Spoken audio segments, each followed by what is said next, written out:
Já. Sýrland. Já. Sýrland. Við elskum fólkið í Sýrlandi. Amen. Við elskum alla. Og Englandi. Já.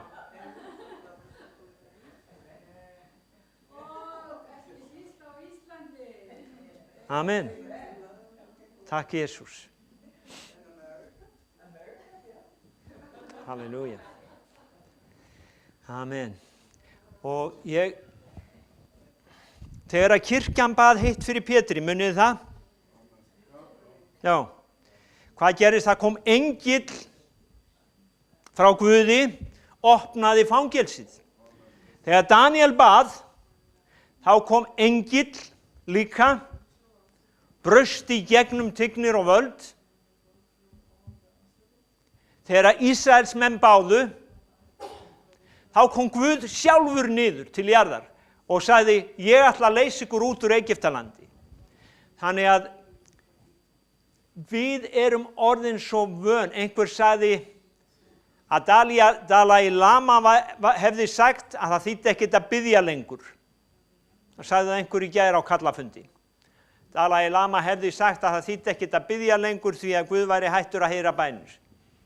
Kannski hans Guð sé það, ekki minn Guð. Amen. Okkar Guð heyrir bænir ef að við biðjum.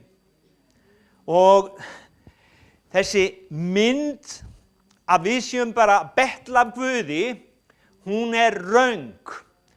Við erum ambassadorar, sendi herrar Guðs ríkisins hérna á jörðu og þegar við tölum, þá tölum við fyrir Guðs ríkið. Við erum ekki að betla neitt þaðan, við vorum send þaðan. Amen. Við vorum send frá Guðs ríkinu. Þannig við erum ekki betlarar, við erum Guðs fólk. Amen. Og í dag langar mig aðeins að byrja þar sem ég hætti síðast. Ritningin sem ég endaði á síðast var Jóhannes 10:10. Þjófurinn kemur bara til að stela, slátra og eyða, en ég komin til þess að þeir hafi líf í fullri gnægð. Það þýðir eitthvað sem flýtur yfir. Það eitthvað, ef það yfirfljótandi í fullri gnægð, þá helli ég hérna í glasið og það flýtur yfir. Það svo mikið af lífi. Og Jesús, hann sagði að þjófurinn kemur bara til að stela, slátra og eyða. Þannig við höfum þennan þjóf og hann hefur sitt ríki. Svo höfum við okkar mann sem Jesús Kristur, stóri bróðir, drottinn, konungur, konunga. Það gott að vita það, hann stóri bróðir okkar. Og hans ríki ekki af þessum heimi. Það sagði við mig maður í morgun að það var kona sem sá mynd af honum, hún var hrædd þegar hún sá hvað hann var stór. En minn stóri bróðir stærri en hann. Og það gott að vita það að Guð, hann með okkur. Í Kólósubréfinu 2:9 þá segir að í honum, stóra bróðir, Jesú Kristi, býr öll fylling Guðdómsins. Og hvað þýðir það svona á mannamáli? Það þýðir bara að allt valdið í Guðs ríkinu, allt sem Guð hefur, það tilheyrir honum. Kólósubréfið 2:9, allt sem að öll fylling Guðdómsins býr í honum, Jesú Kristi, upprisnum líkamlega. Og í honum sem höfuð hvers konar tignar og vals, hafið þér, sendi herrar, öðlast hlutdeild. Það ekki nóg að hann hafi allt valdið, allt sem Guð hefur, heldur höfum við sem kirkja hans hlutdeild og aðgang að þessu mikla ógurlega valdi. Og það það sem við erum að gera þegar við erum að biðja. Við erum að segja komi ríki þitt. Við erum eins og jarðýta, við erum eins og stór veghefill sem ryður grjótinu undan sér og ryður leið fyrir Guðs ríkið. Fyrra Korintubréf 6:17 segir að sá samlagar sig drottni, sá samlagar, hvað að samlaga sig? Aðlaga sig að. Ég held að þessi skór hafi samlagað sig að mér. Ég í honum.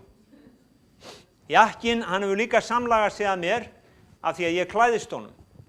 Þannig að sá samlagað sig, hann alltaf í kringum drottinn, hann alltaf það sem drottinn eins og sumir, þeir fara á hvern leik, þegar ákveðin lið að keppa, horfa á hvern leik, sumir, þeir fara alltaf þangað sem Guð og alltaf að kíkja eftir því hvað hann að gera. Jesús Kristus sagði, ég sé bara það sem Faðirinn gerir, ég alltaf að gá að því hvað hann að gera. Ég ekki á Netflix, ég á Gatflix. Þannig að sá samlaga sig drottni, sjáu því, það einhver sem vill vera nálægt honum, vill vera, og svo kemur áfram, að sá samlaga sig drottni verður einn andi ásamt honum. Einn andi ásamt honum. Við höfum í svona glasi getum við haft eitthvað sem heitir vínandi. Það vatn í þessu og það ekki að breytast í vín. Ég sagði reynda við einn daginn að Guð getur breytt víni líka í vatn. Og það virkar í báðar áttir. En sjáðu, einn andi í þessu glasi. Það var einn gamall guðsmaður, hann útskýrði það að vera einn andi ásamt drottni. Hann sagði, hér te í þessum bolla. Og nú ætla ég að setja sykur út í teið, svo ætla ég að hræra í, og hann sagði, sýndu mér sykurinn. Sýndu mér sykurinn í teinu. Þú sérð hann ekki. Hann blandaður saman við teið. Þetta það sem Páll að segja, við getum verið svona nálægt Guði að við erum bara eitt með honum. Við eigum hlutdeild þegar við tölum hans orð að þá það eins og hann talið það. Amen. Eitt versen, Rómverjabréfið 8:26. Mér finnst það frábært vers. Andinn hjálpar og veikleika vorum.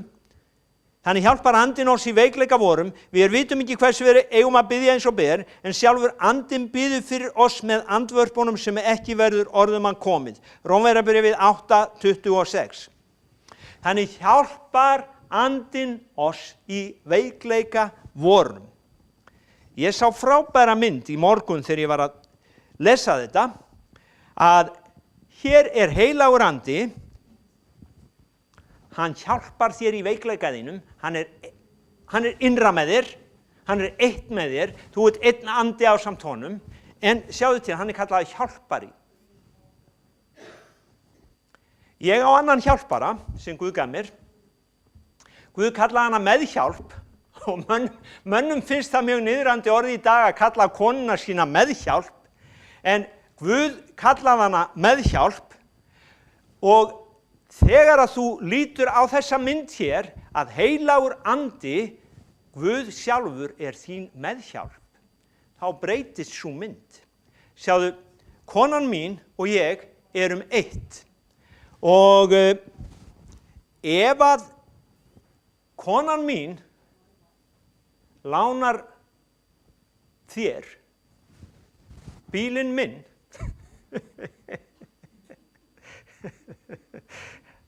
þá geri ég það. Ef að hún hefur gert það, þá hef ég gert það. Ég gæti alveg kannski tala við hann á eftir, en hafi hún sagt það, að þá samþykki ég það. Það bara þannig. Og hafi ég boðið þér í mat og komið með þig heim í mat, á þess að láta hana vita, Þá samþykkir hún það, hún talar kannski við mig á eftir. Og Guð, hann líka þannig að þegar að við, sjáu þið hérna Jóhannes, þetta svo frábært vers hérna í Jóhannes 14, 13, það sem Jesús að útskýra þetta sem ég að segja ykkur. Hann segir, hvers sem þér biðjið í mínu nafni, það mun ég gjöra svo að Faðirinn vegsamist í sinninum. Hvers sem þér biðjið í mínu nafni, 14, Jóhannes 14, vers 13 og 14. Jóhannes 14, 13 og 14. Hvers sem þér biðjið í mínu nafni, það mun ég gjöra, svo að Faðirinn vegsamist í sinninum. Það er sem sagt, ef að þú gerir eitthvað í mínu nafni, þá bara geri ég það. Og það er þess vegna, sjáðu til stundum, sjáum við fólk sem gerir kraftaverk og þú segir, þetta fólk er kannski ekki alveg hérna, svona eins og ég vil hafa það. Þú mátt vita það að hann talar við það á eftir, en hann samt af því að það er eitt með honum, þá framkvæmir hann. Þannig að Jesús Kristur, ef að þú fyrirskipar eitthvað í Jesú nafni og þetta orð hérna, hvers sem þér biðjið, ég fletti því upp. Og það getur þýtt hvað sem ég þrái, hvað sem ég bið, hvað sem ég kalla eftir, hvað sem ég krefst og hvað sem ég fyrirskipa. Það mun hann staðfesta. Þannig að hann er hjálparinn minn og ég er eitt með honum ef ég samlaga mig honum. Sjáðu til, ég get trúað á Krist og ég get tilheyrt fjölskyldunni, en til að koma á þennan stað, þá þarf ég að virkilega hræra lífi mínu út í teið. Ég þarf að hræra mínu lífi saman við teið og vilja vera eitt með honum. Ég get verið sigurinn hérna á borðinu, og ég er nálægt, en ef ég vil hafa þetta vald, þá hræri ég mínu lífi saman við hans líf. Jesús orðaði þetta svona, verið í mér, þá verð ég í yður. Og hann er með þetta líf í fullri gnægð. Líf sem tekur burt einmanaleika, líf sem gefur fyllingu, sem að jafnvel hinn meðhjálpin getur ekki gefið. Sjáðu til, við getum verið gift og það gefur okkur, yndislegt líf, en það uppfyllir ekki þessa innri sálarþrá sem allir menn að leita eftir, sem lagt niður í hjörtu þeirra frá Guði. Við erum aðeins uppfyllt í samfélaginu við Guð, skaparann.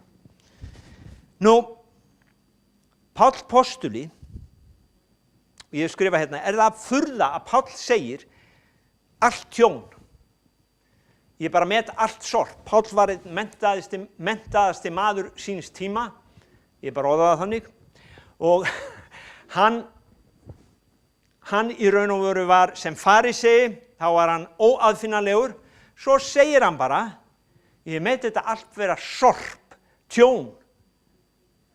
Og þetta er ekki gott að segja við þetta við svona þá sem halda upp á lögmálið og allt það, að hann metur bara lögmálið og allt sem hann var klár í, menntaður í. Hann segir, ég metað sem sorp, sem tjón hjá þeim yfirburðum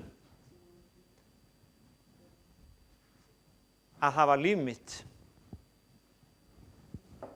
í einum anda með Jesú, að þekkja Jesúm Krist, að þekkja Jesúm Krist.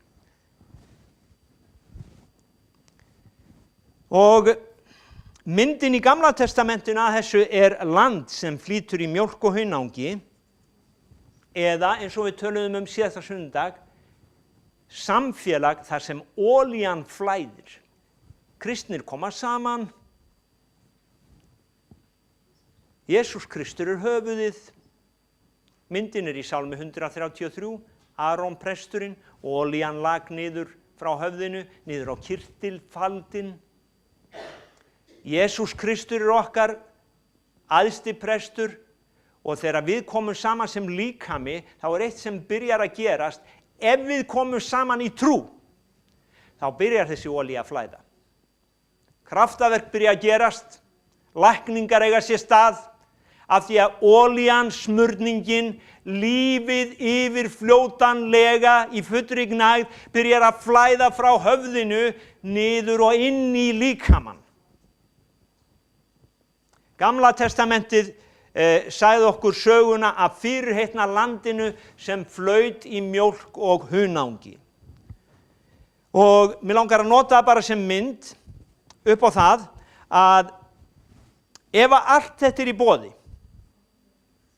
sem ég er að tala ef að allt þetta er í boði fyrir okkur, hvernig í ósköpunum stendur það á því að sumir kristnir eru svo kæruleysir að vanrækja þetta líf. Vanrækja það að samlaga sig að drottni, vanrækja lífið með honum. Og þar höfum við mynd í raun og veru frá Gamla testamentinu þegar Ísraelsmenn höfðu farið út af Egyptalandi og það voru svona ákveðna þrengingar að þeir áttu að fara inn í landi og þeir áttu að fara inn í þetta yfirfljótanlega líf að þá voru sumir sem vildu bara snúa við og fara tilbaka. Og ég var að hugleiða í gær og í morgun að þetta er bara eins og margir kristnir.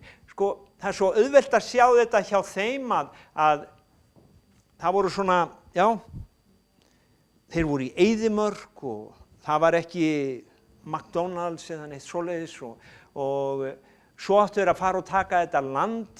Þar voru risar með skriðdreka og sterkan her og allt þetta og þeir fara þarna og það eru 10 af njósnamönnunum sem segja að þetta er bara allt ómögulegt.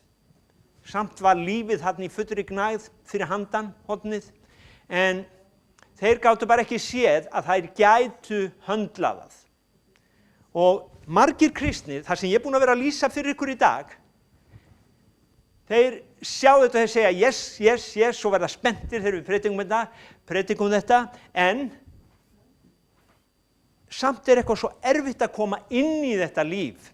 Það er svo erfitt að samlaga sig drottni, það eru svo margir risar á leiðinni.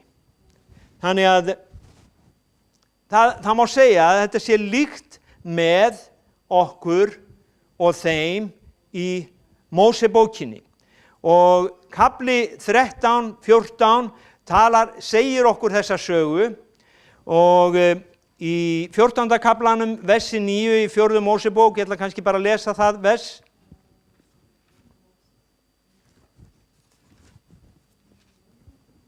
Og þá höfum við í raun og veru erum við búin að lesa eða ekki lesa að söfnuðurinn gerði uppreisn á móti Móse og þeir bara mögluðu. Þetta er vers, ef við lesum frá 14, við skulum lesa 14:1-5. Þá æpti allur söfnuðurinn upp yfir sig, fólki grét þá nótt, allir Ísraelsmenn mögluðu gegn Móse og Aroni, allur söfnuðurinn sagði við þá, Guð gæfi að við hefðum dáið í Egyptalandi. Hugsaður, ef einhver segði sem að væri búin að vera í kirkjunni hérna, Guð gæfi að ég hefði dáið þegar ég var í dópinu. Ég meina, ég er bara brjálaður. Eins og Móse. Guð gæfi að við hefðum dáið í Egyptalandi eða við hefðum dáið í þessari eyðimörk. Hví leiðir drottinn oss inn í þetta land til að falla fyrir sverði? Konur vorar og börn munu verða herfangi, mun oss eigi betra að snúa aftur til Egyptalands. Og þeir sögðu hver við annan, tökum oss foringja, hverfum aftur til Egyptalands. Hverfum aftur til Egyptalands. Þá féllu þeir Móse og Aron á ásjónu sína frammi fyrir allri samkomu safnaðar Ísraelsmanna, en Jósúa Núnsson, Kaleb Jefúnason, 2 þeirra Kanana höfðu landið, rifu klæði sín. Og þeir sögðu við allan söfnuð Ísraelsmanna, land það sem við fórum til þess að kanna það mesta ágætis land. Ef drottinn hefur á oss velþóknun, þá mun hann flytja oss inn í þetta land, gefa oss það landi sem flýtur í mjólk og hunangi. Gjörið aðeins ekki uppreist móti drottni, hræðist ekki landsfólkið, því að þeir eru brauðvort. Vikin er frá þeim vörn þeirra, en drottin er með oss, hræðist þá eigi. Þegar við lesum þetta, þá sjáum við, fyrir þá var þetta spurning að trúa eða ekki trúa. Það var spurning að trúa orði Guðs, alveg eins og fyrir okkur í dag. Trúa því að það sem Guð segir sé rétt, það sem tilfinningar okkar segja sé lygi, og að gera eitthvað í því að berjast þangað til við erum komin inn í landið. Sjáðu, tilfinningar okkar, líkam okkar talar stundum svo hastalega við okkur og hann verður svo mikill og sterkur risi í okkar augum að við bara hreinlega segjum, nei, það er ekkert að marka Guðs orð, það er ekkert að marka þetta sem Jesús sagði vegna þess að ég er svona. Jú, það er samt að marka það. Þú þarft aðeins að taka þessa afstöðu sem að Kaleb og Jósúa tóku og segja, vörn þeirra er vikin frá þeim. Ef við bara förum í nafni Jesú, þá mun okkur takast það. Vegna þess að hann hefur gefið okkur líf, yfirfljótanlegt líf. Og við sjáum í upphafi árs að trú er sigurinn sem sigrað hefur heiminn. Við höfum orðið, síðan er það spurningin, tökum við orðið í trú eða ekki? Tökum við orðið í trú eða ekki? Orðið í trú þýðir það að við biðjum. Og við trúum því að þegar við biðjum að þá heyri Guð bænir. Við tökum orðið, við tölum það út í andaheiminn og við trúum að orðið verði eldur, orðið verði hamar sem eyðir óvinum okkar. Þannig að spurningin er alltaf fyrir hinn kristna heim, trúum við eða trúum við ekki. Hebreabréfi 10:38 segir að minn réttláti mun lifa fyrir trúna, en skjóti hann sér undan, þá hefur sála mín ekki velþóknun á honum. Og þetta er Guð sem er að tala. Skjóti hann sér undan, þá hefur sála mín ekki velþóknun á honum. Þannig að Guð veit að við erum í þessum heimi, þar sem eru erfiðleikar, þar sem eru þrengingar, þar sem eru sjúkdómar, þar sem alls kyns böl, en við höfum val. Ætlum við að trúa Guði, treysta á hann og segja komi ríki þitt eða verði viljið þinn, eða ætlum við að gera eins og þeir gerðu og segja það þýðir ekkert, það gagnar ekkert, það er ekkert, engin lausn, ég meina hann heyrir ekki. Það er okkar val. Jesús Kristur, hann sagði þjófurinn kemur ekki nema til að stela, slátra og eyða, en ég hef komin til þess að þeir hafi líf í fullri gnægð. Þjófurinn hefur sitt ríki, þar er lygin, þar er blekkingin. Þar er lygin og þar er blekkingin. Þar er líka hryggð, þar er örvænting, þar er ótti og þar eru fjötrar. Og vantrú mun alltaf fjötra þig. Eitt skref tilbaka er nálgun við mitt gamla líf. Gott lag. Eitt skref tilbaka er nálgun við mitt gamla líf. Nei, ég held áfram. Ég held áfram. Ríki óvinarins er lygi, blekking, hryggð, örvænting, ótti, fjötrar. Það klæðir okkur, vantrú klæðir okkur alltaf í fjötra.